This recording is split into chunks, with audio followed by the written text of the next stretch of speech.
The night shift at NASA's deep space. Monitoring station was always quiet. Dr. Catherine Walsh stared at the data streams flowing across her screens.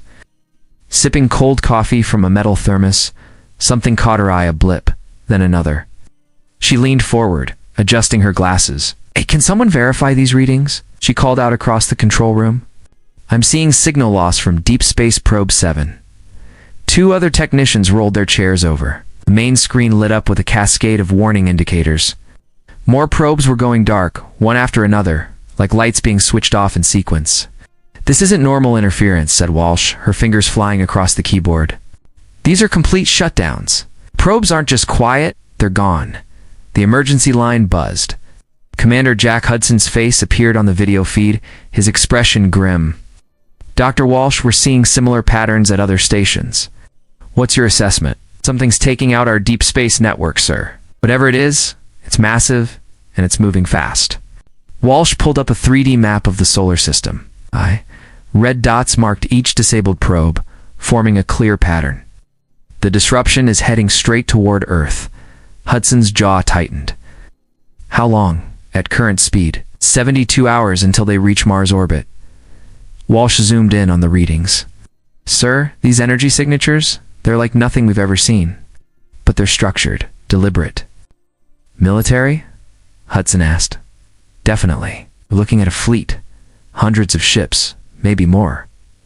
Walsh's voice cracked. "They're not broadcasting any recognition codes." Alarms began blaring throughout the facility. New data poured in from telescopes across the globe. The main screen filled with thermal images of massive objects decelerating near Pluto's orbit. "Get me the Joint Chiefs," Hudson ordered someone off screen. "And Dr. Walsh, start broadcasting first contact protocols on all frequencies." Walsh initiated the transmission sequence. Her hands were shaking, but her voice remained steady as she spoke into the microphone. "This is Earth Station NASA DSM broadcasting on all known frequencies. Unknown fleet, please identify." Static filled the channels. Then every screen in the control room flickered. The facility's lights dimmed. "We're losing power," a technician shouted. "Backup systems not responding." Walsh grabbed her phone, dialing the emergency broadcast frequency. "This is NASA Deep Space Monitoring. The invasion has begun." The transmission cut off. Every monitor went black. In the sudden darkness, Walsh could hear the high-pitched whine of dying electronics. Through the control room's reinforced windows, she watched as satellites streaked across the night sky, falling like burning stars. The invasion had begun. And Earth's eyes were now blind. Lieutenant Maria Reyes crouched behind a fallen satellite dish, her tactical suit's display showing critical oxygen levels. The Kennedy Space Center lay in ruins around her, smoke rising from the impact craters, where the defense platforms had crashed back to Earth. "Team 2, status report," she whispered into her com. "In position at the backup array," came the response. "But Lieutenant, you need to see this. These satellites weren't shot down, they were hijacked." Reyes moved forward, keeping low. The night sky flickered with constant explosions as Earth's remaining defense forces engaged the incoming fleet. Her mission was clear: restore satellite coverage or lose the war before it truly began.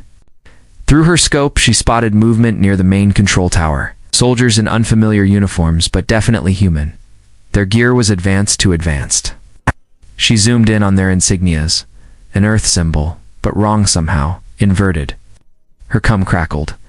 "Lieutenant Reyes, this is Commander Hudson. Do you copy here, sir? We've got enemy forces on the ground, but something's not right."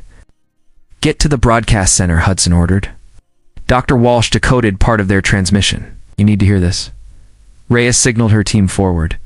They moved through the shadows of broken buildings, passing bodies of NASA personnel who'd died at their posts. The broadcast center's reinforced doors had been blown open from the inside. They found the control room partially intact. Reyes plugged Walsh's decryption key into the least damaged console. A video began playing. A man in a general's uniform appeared on screen. His face was human, his accent American, but his eyes held a coldness that made Reyes shiver. "I am General Adrian Blake of Earth Defense Force Prime," he announced. "Not your Earth. We come from a parallel world, one that made different choices. Better choices. Your civilization is a corruption that must be cleansed. Your existence threatens the stability of both dimensions. For the greater good, your Earth must be... reset. The message ended. Reyes's hands clenched into fists. Sir, are you seeing this? Affirmative, Hudson replied. Now you know what we're dealing with. Get those satellites back online. Needed. An explosion rocked the building. Through the broken windows, Reyes watched in horror as massive ships emerged from warp points around the planet. Energy beams lanced down from the fleet, targeting major cities, sir. Commander Hudson, Urcum returned only static. In the distance, a familiar skyline began to burn. They weren't just attacking military targets. They were going to destroy everything. Commander Hudson stood at the helm of the experimental warship Valiant, watching Mars grow larger in the view screen. Behind him, Dr. Walsh worked frantically at the quantum weapons console, her fingers dancing across holographic controls. The quantum disruptors are charged to 80%, Walsh reported. But sir, we've never tested them at full power. We're out of options, Hudson said. Their shields are based on parallel dimension tech. Regular weapons can't touch them. The ship's AI announced incoming vessels. 3 enemy cruisers dropped out of warp, their hulls gleaming with the same strange metal that had proven impervious to conventional weapons. All hands, battle stations, Hudson ordered. Lieutenant Reyes, is your team in position? Ready, sir, Reyes responded from her stealth fighter. My squad is targeting their command and control systems. The moment their shields flicker, we strike. The enemy ships open fire. The Valiant shuddered under the impact, but her experimental armor held.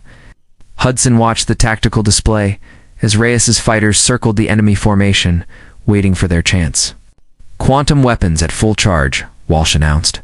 Sir, I found something in their transmission patterns. The energy signature matches radiation from dying stars, their Earth.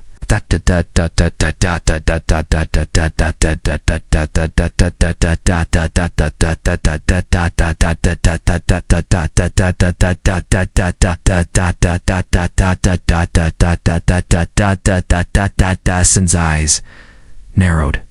They're not just invading. They're looking for a new home. Fire the quantum disruptors, Walsh urged. Now, while they're in range. Energy beams lanced out from the Valiant, rippling with impossible colors. The enemy shields flickered and failed. Reyes's fighters dove in, launching precision strikes at exposed weapon systems. Direct hits, Reyes called out. Their primary weapons are down. But victory turned to ash in Hudson's mouth as new alarms blared. The enemy cruisers were changing, their hulls splitting open to reveal massive devices beneath. Sir Walsh's voice shook. Those are terraforming engines. They're not trying to destroy Earth, they're going to transform it, make it like their dying world. The devices activated, sending waves of energy toward Earth on their sensors.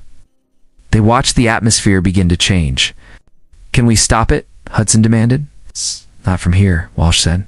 Other control systems are on their flagship, in orbit around Earth. But sir, ... The quantum radiation from our weapons is having an unexpected effect. Look at their ships.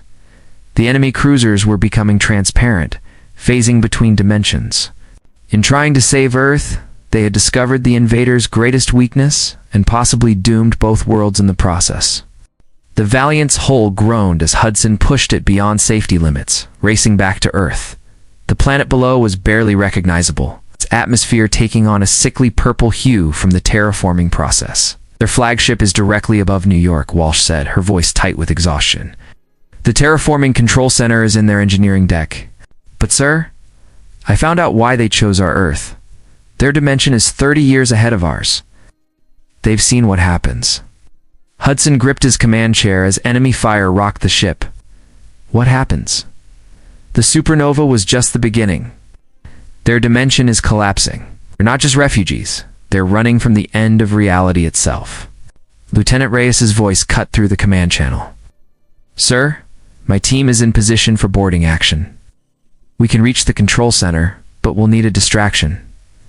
Hudson studied the tactical display. General Blake's flagship dwarfed the Valiant, its weapons already tracking them. Dr. Walsh, prepare a quantum burst. Lieutenant Reyes, stand by. The Valiant accelerated toward the flagship. Enemy point defense systems filled space with deadly fire. Hudson watched his crew work, knowing what his next order would cost. Sir Walsh said quietly, "A quantum burst this close. The Valiant won't survive. Neither will Earth if we fail." Hudson opened the ship-wide channel. "All hands, abandon ship. Get to the escape pods." "That's an order."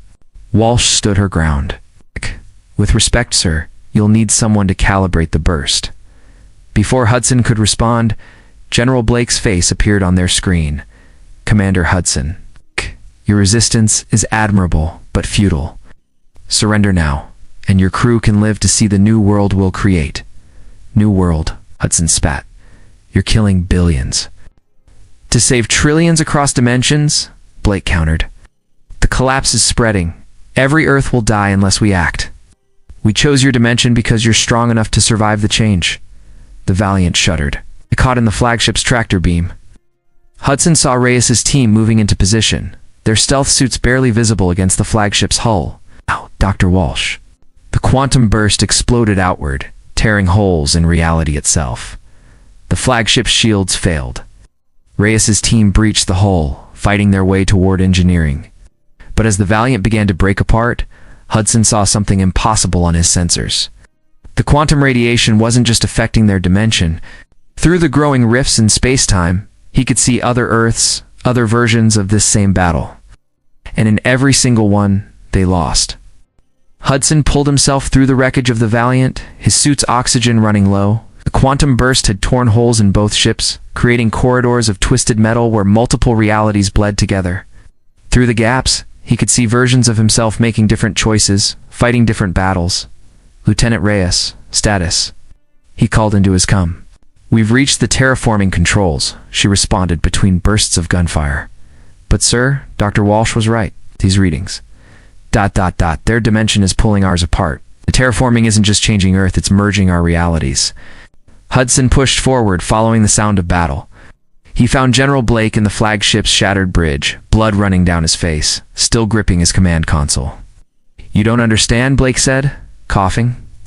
"We tried everything else. Every simulation, every alternative. This was the only way to save anyone." "Dr. Walsh," Hudson called out. "Are you seeing this?" "Yes." Her voice came through, weak but determined. "The quantum radiation, it's showing us the truth. The dimensional collapse isn't just coming, it's here. It's us. This battle, right now, across every reality, we're the catalyst." Through the fractured hull, Hudson watched Earth's atmosphere swirling with quantum energy. Cities flickered between states of existence, caught between dimensions. In orbit, other versions of the same ships fought the same battle in endless variation. "There's only one way to stop this," Walsh said. "We have to close the rifts. All of them, sir. The energy required ... would destroy both fleets," Blake finished. "And everyone on them?" Hudson looked at his enemy, seeing not a monster, but a reflection. "How many Earths in your dimension?" "For billion survivors." "On climate-controlled stations?" Blake's voice was hollow. "The rest died in the collapse." "Lieutenant Reyes," Hudson commanded. "Reverse the terraforming. All of it now, sir." Her voice shook. "That would ... create a quantum backlash." "I know." Hudson helped Blake to his feet. "General, call off your forces. We're going to save both our worlds, but not by fighting." The two commanders worked together, rerouting power from both fleets. The terraforming energy inverted, creating a quantum shield around Earth. As their ships disintegrated, the rifts began to close. "All hands," Hudson broadcast on all frequencies, to all realities. It was never about which Earth survived. It was about remembering we are all human. The quantum shield solidified, sealing the dimensions apart. In the final moment before the energy took him, Hudson saw Earth's sky turn blue again. And somewhere, in another reality, he knew they had finally broken the cycle. They had chosen peace instead of survival. And in doing so, saved everything.